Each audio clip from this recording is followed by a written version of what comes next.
What do you call that noise? The XTC Podcast. What do you call that noise? Happy Christmas! I'm Mark Fisher and I'm delighted to welcome you to not one but two festive episodes of What Do You Call That Noise? The XTC Podcast. This is our answer to the Christmas double issue of the Radio Times, and we hope you can clear time for an extra helping of holiday listening.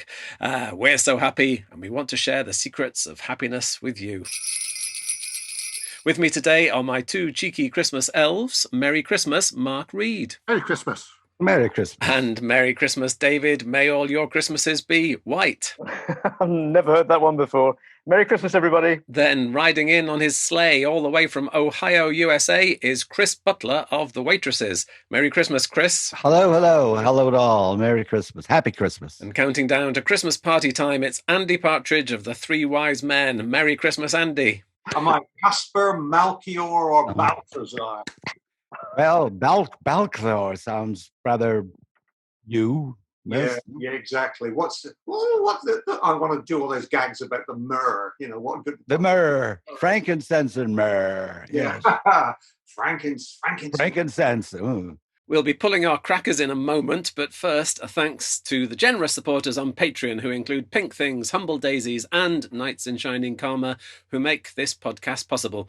I'll name check the Knights in Shining Karma at the end of this episode, but right now, I'd like to give a shout out to one of them, Robert Lawlor, who, when he isn't saving the world as a doctor, is a keen musician.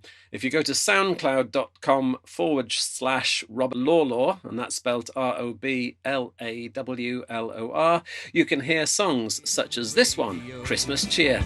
And all we want right now is here, with our family and friends and all we hold dear. So let me raise a glass to Christmas cheer.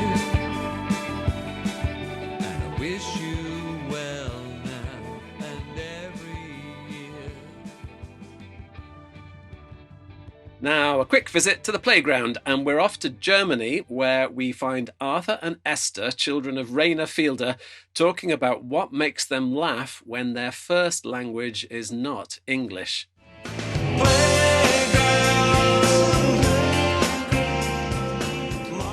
The first question. Is it sometimes funny to hear XTC singing? Ja, natürlich. Ja, zum Beispiel bei Make the Gans. Der Song heißt eigentlich nicht Melk die Gans. Melt the Gans. So, Melt the Gans, das klingt für euch auf Deutsch wie? Make the Gans. Und deswegen habe ich immer gesungen, Make the Gans, Make the Gans. Make the Gans und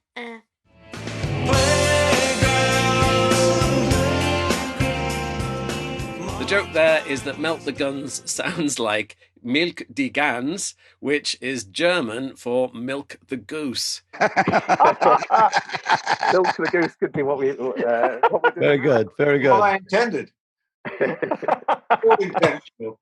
I have a huge farm just outside Hamburg.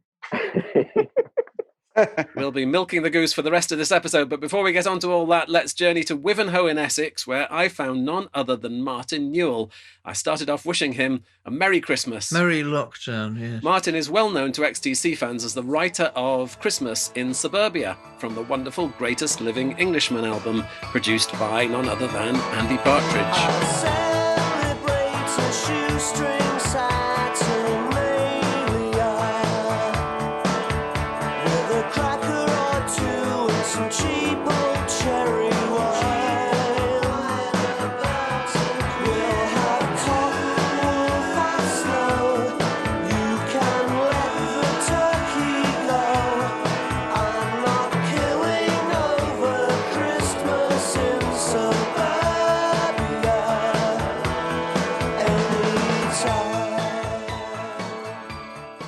It was absolutely typical Christmas record to record. It was a blazing hot day. We had to have the doors open. Then we had to shut them because I do think Andy's one of these guys who loves Christmas as well, like me. So we said, we'd better try and make it a bit Christmassy. He was quite strict. I think the backing vocals came up great. they just can't, where they're quite Beatley in places, which he never objects to, I know. But I think the only thing where I thought I would have done it slightly different, he put this Benefit of Mr. Kite type, very slightly distorted plinky keyboard on it. These are all the stars. Do, do, do, do, do, do, do, do, do. He can be quite literal sometimes in his cake decoration. But, because I've been trained subsequently by, I have a penchant for going out with ladies who are artists, and they usually say always, show, don't tell. And of course, everything in music industry is always tell, don't, sort of like, well, right, we actually need the sound. The sound, we've mentioned a steamroller, we better get a recording of a steamroller. And Andy's like that, and I'm like that. But I think that was the only thing I thought, I probably wouldn't have made the piano quite so sort of like so quite wobbly. But apart from that, I mean, people genuinely seem to like that song, But I'm always trying to top it, I don't know if it's the best Christmas song I ever wrote, but I'm still looking for the perfect Christmas song. Put it that way. They will jingle jangle by electric candlelight, Christmas time. People like it because it's a kind of underclass Christmas song. When I was kitchen portering and singing in bands back in the 70s, as I sort of rushed around doing odd bits of Christmas shopping, always on a tiny budget, and I looked at people arriving in their big cars and what the kind of excess that was going on, I would just get the few people in my family, something, small but meaningful kind of thing. It occurred to me that I had a very small world. It was kind of slightly poignant in a way. As a consumer, I was a humble kitchen porter where I didn't have much money. I would get my mum a box of dark chocolates, my dad a book or something like that. Buy my brother a bottle of something. It's all happened. And I made the decorations by, cutting down some, by pruning some holly or something like that and sticking that in bunches in a corner of the room. And I always seem to be with other people who did, we had a merry little Christmas. That's probably my favourite Christmas song, actually. I sang that at the Christmas concert every year. I won't do it this year because we won't do it this year because of the lockdown. But John Cooper Clarke and Luke Wright and I and Ross Sutherland every year for 20 years do this Christmas poetry gig, and I'd play a piano at the end of it and sing "Have Yourself a Merry Little Christmas," which I can do. It's such a great thing, and this year it won't happen. Come on, get aboard the sleigh. We're going. Hurry up. It was back in the bistro in the days of yore, where I washed up dishes and I mopped the floor. There was Christmas drizzle, nearly never snow. There was Slade and Wizard on the radio, and the chef was Marcus, who was my good mate, while the downstairs waitress was a girl cold cased, and we smoked our rollies by the back door bin as the trays went out and then the trays came in. Merry Christmas to you one and all. Now all was sail. This is just another humble kitchen porter's tale. That's A Kitchen Porter's Tale from Martin's tremendous new Christmas EP, Flowers of December. And in its portrayal of everyday lives and observation of Christmas drizzle, nearly never snow, it seems to me to be a charming companion piece to Christmas in Suburbia. Yeah, that's because that's what it was. And to remember that I mentioned a waitress called Kate. She, like I said, everyone was going somewhere else. She became quite a senior English teacher. She was at university, but when I first ever met her, she's the same age as me. And Kate does not know I've written this song. Sometime she's, a woman of my age. She lives with, probably only a few streets away from me, and she's a teacher, and she doesn't know I've written this song, but as soon as the time becomes appropriate, I will just send her an MP3 of it and say, Kate, you're in this song. And the other person who's in it is a guy called Marcus, who was one of my best mates. He was a chef. And when I was broke, he used to say, "Hey, we can't sell this food, Martin." And he'd give me a few grapefruits that were just gone off and things like that, at the end of the week. And if I got there early enough, he showed me how to quickly make. And I needed some food because very often I'd been doing a gig in Norwich with the Mighty Plod, who were a glam rock band. I looked a bit pale and pasty. He said, "Do you want some scrambled eggs?" And he'd get a plastic bowl and whip it up and stick it in the microwave. Give me some scrambled eggs, and I'd have something to get me going for the morning. So that was, and then he died. He died of Hodgkin's lymphoma.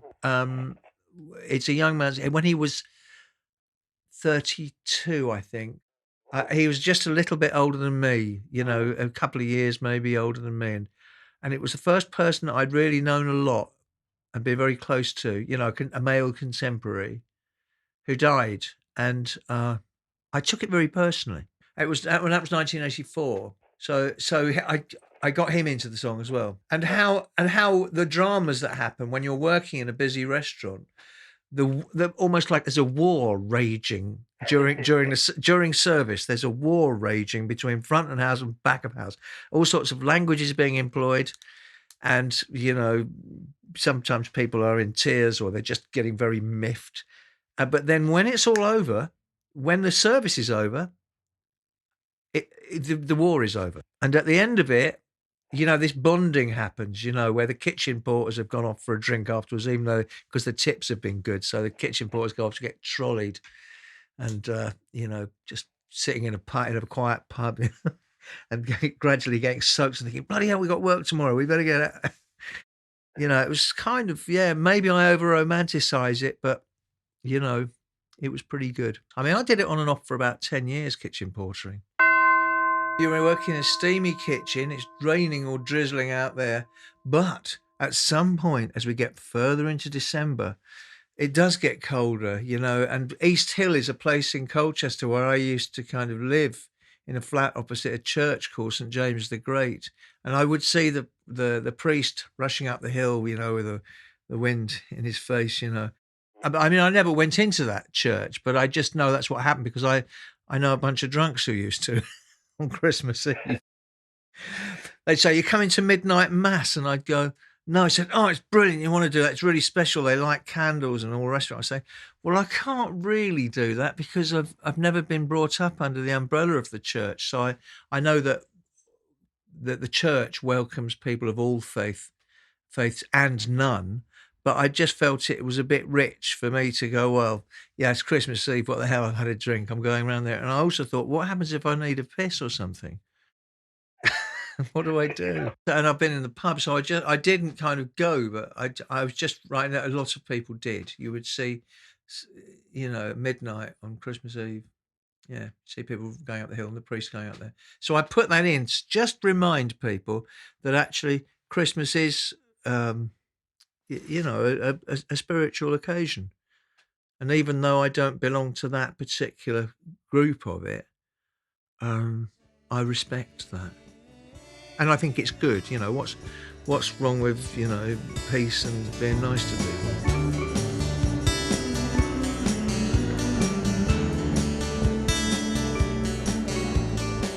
A lot of us like Christmas songs, a lot of people I know just like they like the idea of Christmas. The Christmas we get very often isn't the one we want, because I do. People say, "Oh, what did you do at Christmas?" And everyone just goes, "Oh, it was quiet." I mean, it's great. I said, "Well, it was brilliant. Christmas Eve on the stop. This wild aurochs burst into the place, charged the door down, the food and drink went everywhere, we'd all had a bunch of some kind of chemical that made everything go colourful, and, it ended up being quite fun, the police bust in and someone had painted 'Love is Death' in big red letters on the house. I don't know who it was, but yeah, it was great. But people don't say that. They say, "Oh, just kind of quiet. It was quiet."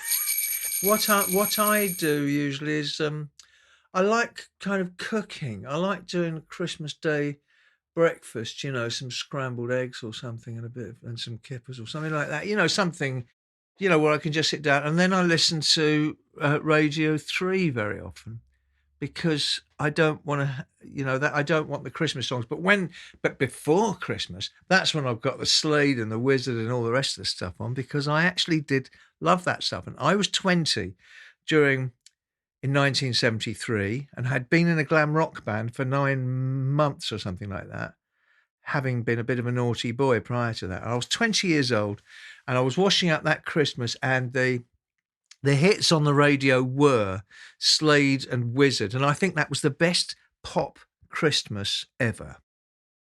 I mean, it was fantastic. And the other thing that I associate with that Christmas, it wasn't a Christmas song, but it was Mott the Hooples, Roll Away the Stone. That was round about that time. It was glam rock at its absolute crassest, most lovable, before it transpired that anybody was, doing ghastly things with children or any of the rest of it. It was great, And the lager wasn't too strong, and, it was just right. It was a Merry Christmas. It was great. I think Christmas songs can be kind of anything. I mean, for me, the best Christmas song of recent years, head and shoulders above everything else, was George Michael about 10 years ago, was it?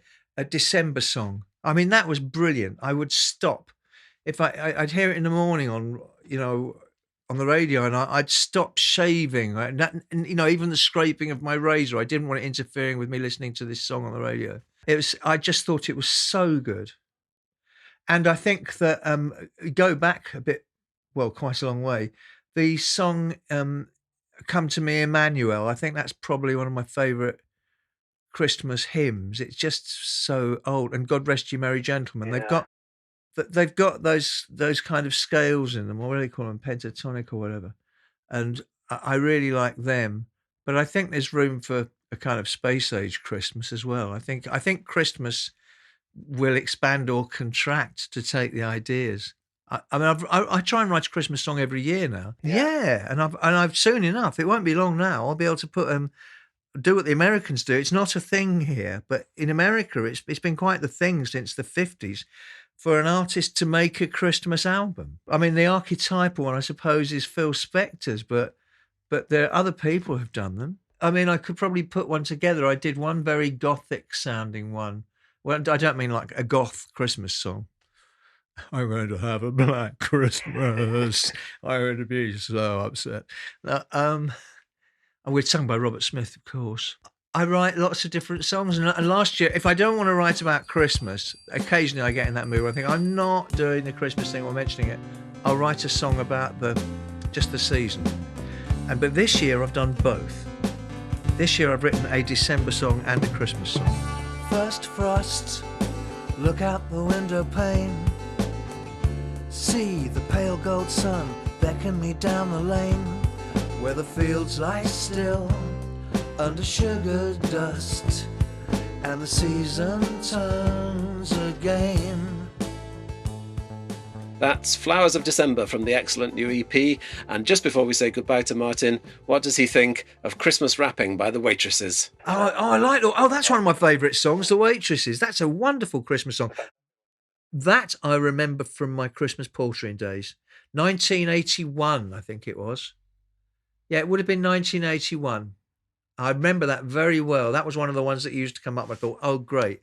David Essex had come up and I'd turn it down, That's a very good Christmas song. And it's just good in every way. And I like the girl just singing. And she gets to the supermarket. She goes, oh, no. And it's getting cooked. Oh, no, guess what I forgot? I love that. I love that. It just sounds so American. I had to hold all the pictures in my head, Very good record, that. Yeah, glad you mentioned that. He has provided me with the world's smallest turkey, already in the oven, nice and hot. Oh, damn, guess what I forgot? So on with the boots back out in the snow to the only all-night grocery, when what's my wondering eye should appear in the line a second. What do you call that noise? Chris Butler, that's a lovely endorsement there from Martin Newell. Oh, I'll say. I'm a fan of Christmas Wrapping enormously. Well, look, I'm just delighted to virtually meet you, Chris. Oh. Because I'm delighted to meet everyone else, but I'm delighted especially to meet you because your song Christmas Wrapping is and was the soundtrack for the Partridge household for the last 25 plus years. Sir, you said that in a post last year, and it made my everything. Thank you very much. It's completely true. It's completely true. That's wonderful. That record goes on, and that's it. It's like on repeat for days. Oh, that's fabulous. That's I'm going to try and stick to the topic, which is going to be very hard because I'm such a fanboy, and we have. Well, we've intersected in strange ways. Our band Tin Huey, when we were in Akron, and we were on Warner Brothers. When we flopped, everybody moved to the New York area, and when you were recording Skylarking, our drummer Stu Austin was your minder in Bearsville, and we have another contact through our Stevie Moore and various other and sundry. Okay, I'm going to stop because it's like I'm just going to gush. Funny enough, I was talking to somebody about our Stevie Moore just yesterday. Yeah. He is the Henry Darger of home recording. I've recently got in a big way to this naive artist called Henry Darger or Darger. Oh yes! Oh yes! Oh yes! And isn't he wonderful? Isn't he wonderful? Yeah, totally.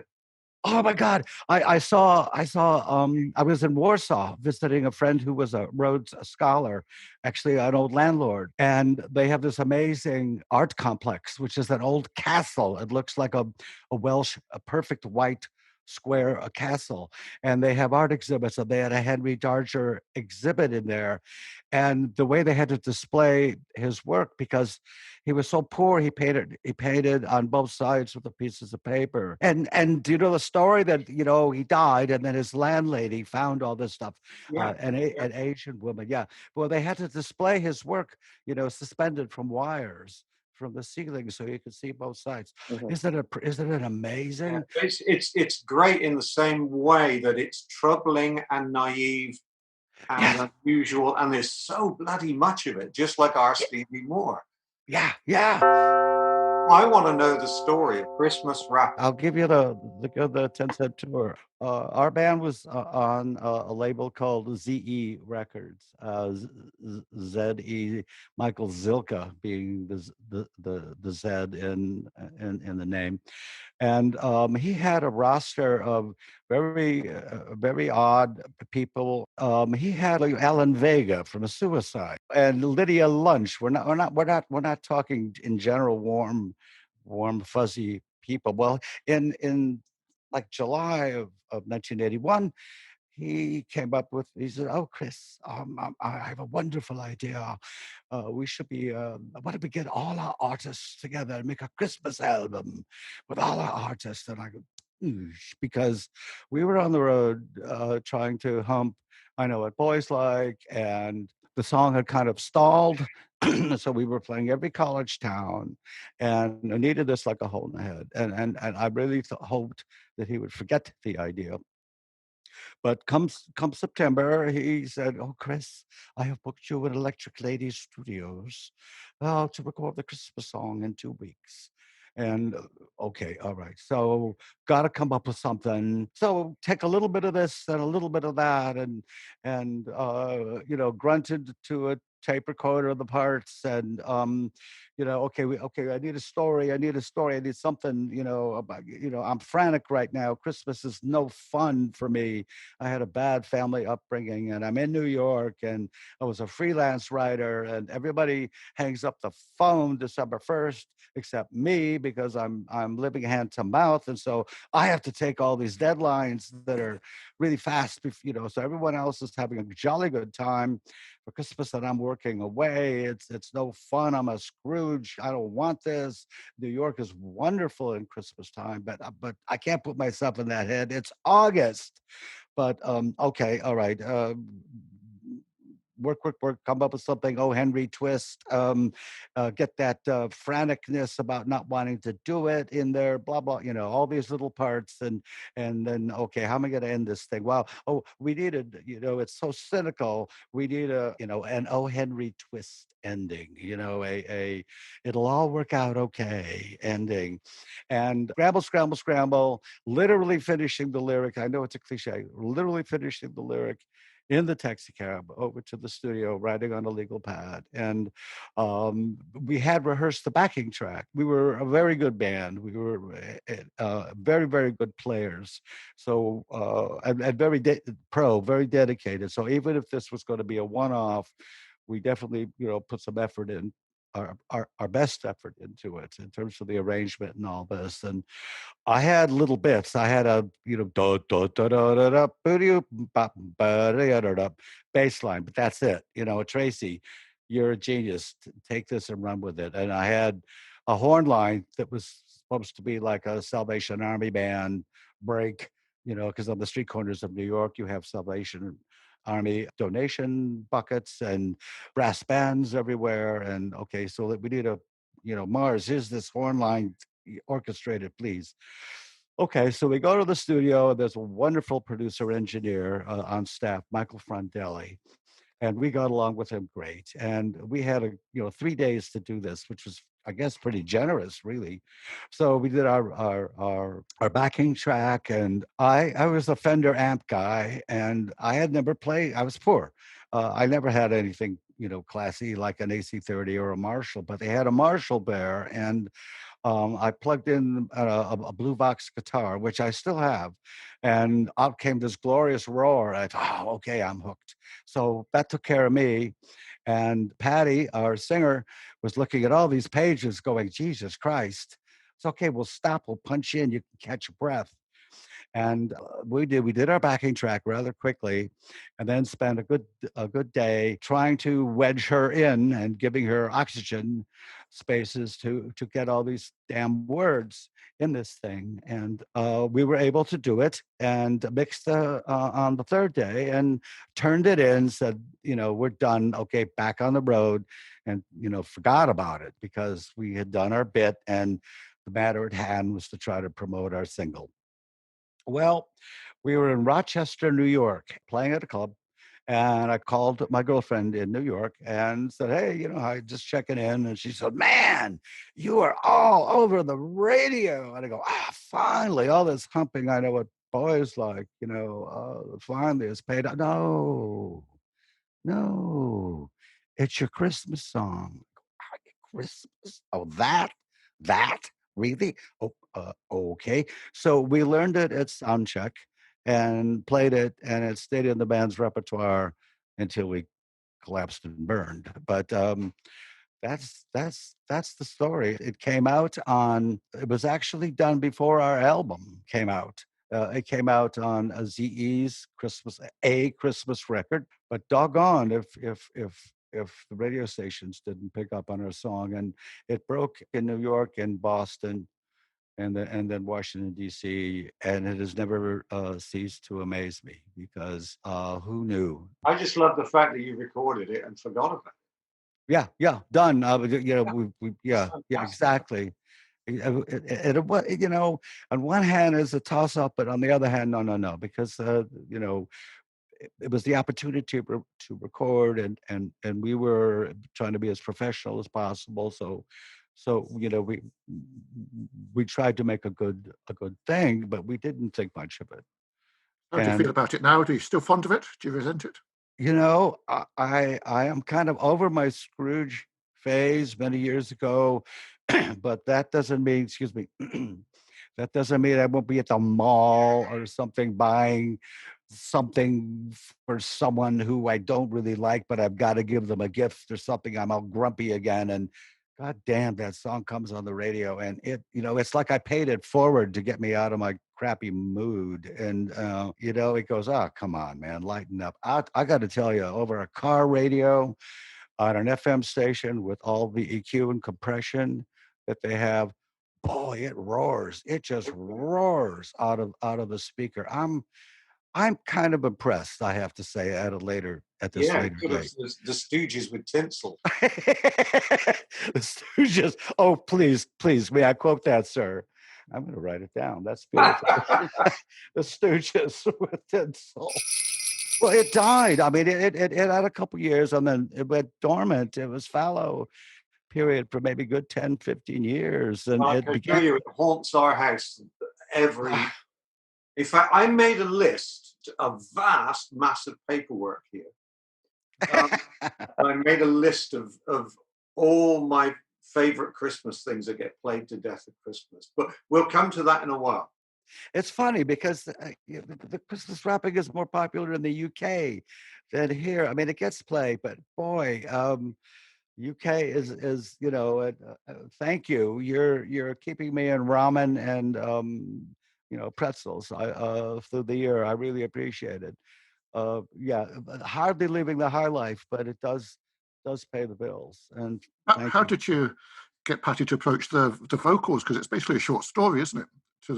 It is a short story, and it's double tracked, and she's out of tune because she didn't have any time to rehearse, so we had to double track it to kind of get it.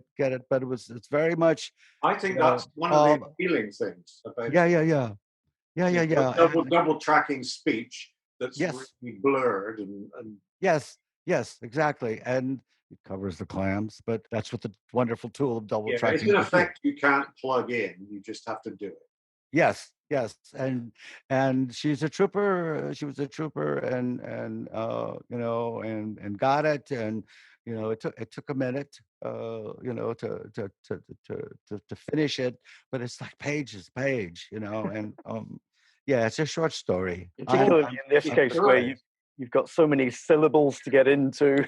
Yeah. I was spending this one alone. She said, "Need to make this year's been crazy." I said, "Where are you?" I said, "You come to punch cranberries too." And suddenly we laughed and laughed. Punch. Very happy ending. It's urban Dickens. It's great. It is urban. It is urban. And can you tell me why people in the UK like it? I can tell you why I was attracted to it was... Oh, flatter me, sir, please. Okay. That mid-tempo thing is great, but it's the brass scribbling across the 4/4. The ba-ba-da, ba-ba-da, ba-ba-da, da-da-da-da-da-da. Yes. What's that? Da-da-da-da-da-da. Yes, you got it. Oh, you're the only one. You're the only one. When I play it live with people now, we can't do that. We have to play it da-da-da-da, da-da-da-da, da-da. No, I know. You're right. That's Mars. They drop a 16th note. It's like skating. What's that big skating thing in New York? What's the plaza? No, what's the skating? Open air skating. Open air. You mean like? Well, there's plenty. There's Woolman Rink. There's Rockefeller Center with the ice skaters. Is that it? It's like somebody skating around that. Yeah, skating. Yes. Rockefeller Center's got straight edges, and there they are, kind of just cutting across those straight line kind of. That to me was the first. Ooh. Yeah. Right. And you get the lyrics, and you think that's a good tale. I agree. They drop a 16th note, and then it winds up on the one at the end. Yes, that's very. Yeah. Cannot do it with. Well, I think I even borrowed that for a song on Star. You and the Clouds Will Still Be Beautiful, which is 3s over 4s. Oh, so yes. I think subconsciously that I never steal consciously. No, capiche. Steal subconsciously. Well, I try to. I have, and I hate the word influence, but I do like the word inspired. I could say that Merry XTC song has similarly inspired me to pinch. I mean, appropriate. I mean, no, it goes. It's a 2-way street. It's a 1,000-way street. Well, in the folk music tradition, sir. I was just a little. Yeah. Thank you for spotting that, because very few people. Now, that was my entry into it. It slips out of time. Yeah, the crazy. And winds up on the one. Yeah, the crazy skating brass. Yeah. Would you say that something like that is also explains why people want to listen to Christmas songs over and over again, because there's something slightly odd about it? You can't quite get it straight. You might not be able to say it as articulately as Andy just said it about 4s over 3s, but there's something about it that's unresolved or whatever, and it makes you want to keep on going back to it. That is a big thing with any song. If I hear something that I can't grasp, I want to hear it again. I need to hear something I can grasp on first listening in a song, because that's the initial lifeline. But I need mystery and detail. If you don't get mystery and detail, forget it. I'm never coming back. You know? I never would have known from XTC Records. I never would have known. Oh my. But still now, please tell me, as the representative sample at the moment, of why this is popular in the UK. I mean, it's a New York story. It's not the Pogues, obviously, you know, which takes a different turn. Well, I will I'm tell going you. to be blasphemous and say I'm not crazy about that the Kirsty and Pogie thing. Is that really blasphemous? Would that make the baby Buddha cry? Why, Andy? I don't know. It just never struck me. You know, some supposed great works of art never did anything to me. Well, you know, Mona Lisa, yeah, it's okay, but I much prefer, you know, than you know. It's not a particularly it's a great, to me, it's a great yarn and interesting, but it's not particularly uplifting, you know. I just never took to that, which is a shame, because I kind of like the essence of the Pogues, and I like a good half a dozen or more things that Kirsty did. But that Christmas song is not. It's not one on the Holy Writ. The Holy Writ. Well, I want to be saved and uplifted and dragged out of my mood, and that just reinforces. Yeah, my mother was drunk at Christmas. Yes, thanks, pal. One of the things that Martin Newell was saying about the popularity of his song that Andy produced, Christmas in Suburbia, is that it's about ordinary people. So people just like think, oh, well, I live in Suburbia, or I can recognize that could be me. Don't look for any bass on that track. I think we ran out of tracks. You ran out of bass. It was an 8-track ADAT, and I think we did it on 7, and the other 8th track was a MIDI time code. And so don't look for any bass on Christmas in Suburbia. No space. Wow. It's a little smutty, you know. It's not for tender ears. I like it. It's great. It's great. I think one of the reasons why it's so popular in the UK, Christmas wrapping, is because of heresy, but a lot of American Christmas records, they kind of imply you should have a 50-foot Christmas tree with lots of tinsel and lots of sugar and lots of cakes, whereas, as Andy said earlier, Christmas wrapping is more of a Dickensian thing. It's about real people and the happiness at the end is just making a connection. You know, it's not having 50 members of your family around and having the best Christmas ever. It's just having a decent Christmas. One little achievement is all you needed. And I think in the UK also, there's the feeling that once you hear it in the shopping mall, then Christmas has arrived, or you get a nice warm feeling that it's not. It's round the corner. Exactly. Wow. But isn't that the nature of kind of every Christmas song? It's like, you know, some of them you hear and you think, oh no, Christmas is gone. No. That Paul McCartney. Hey, you see, because I really like simply having Wonderful Christmas Time. I really like that. Did you hear the story about Greg Lakes? Was it, I believe, in Father Christmas? Is it Greg Lakes? Is that right? Father Christmas, yes. Yeah. Which is pictures of Lily, which is the chord changes to pictures of Lily, or it's the other way around. Wow. Pete grabbed the chord changes for Father Christmas and made pictures of Lily. I'm not sure chronologically which came first, but because there was a piece in a paper that said that he made enough money off that record to basically live a very good, made £1 million a year just off that one record. He is also the punchline of what's that gag? What's the 3 things you never want in a recording studio? Earache, headache, and Greg Lake. Every year the Guardian runs a thing about, you know, Noddy Holder, you know, I made 450 quid off of 1,000 quid off of this. Well, I don't know about that, but well, maybe because his is much more of a world, that's more of a world hit, and mine is regional. Greg Lake wrote into the paper and said that it doesn't make £1 million a year, contrary to what the paper had reported. However, he has sent his children to some very nice schools or something to that effect. All right, good, fair enough. Fair enough, and yeah, okay, good, and good for him. And good for him. Hey, should we dive into it? Should we do some lists? Should we go do a round? Yeah, we could do, yeah.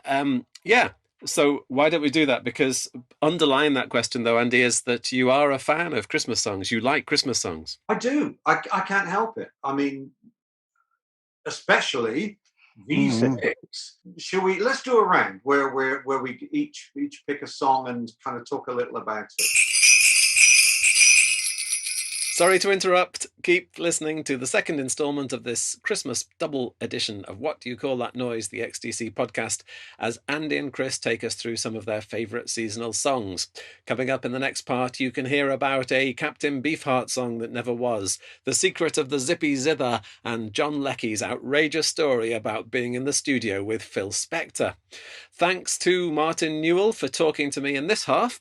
You can find out more about his fabulous Christmas EP, Flowers of December, at www.cleanersfromvenus.com. I strongly recommend that you do. Thanks, as ever, to the podcast's Patreon supporters, including the following Knights in Shining Karma: Mats Anderson, Terry Arnott, Dan Barrow, Matt Bell, Kevin Burt, Liam Duggan, Jamie Dunn, Helen Fay, Robert Graham, Robert Lawlor, Dennis LeCourrier, Liz Lynch, Amy Parkinson, Murray Meikle, Kevin Murray, Karen Neal, James Newell, Mark Reed, James Reimer, Simon Slatehome, Michael Sutcliffe, Nigel Waller, and William Wilkstrom. If you'd like to be a supporter of the XTC podcast, and why wouldn't you, you can do so at patreon.com/Mark Fisher. Back in a minute.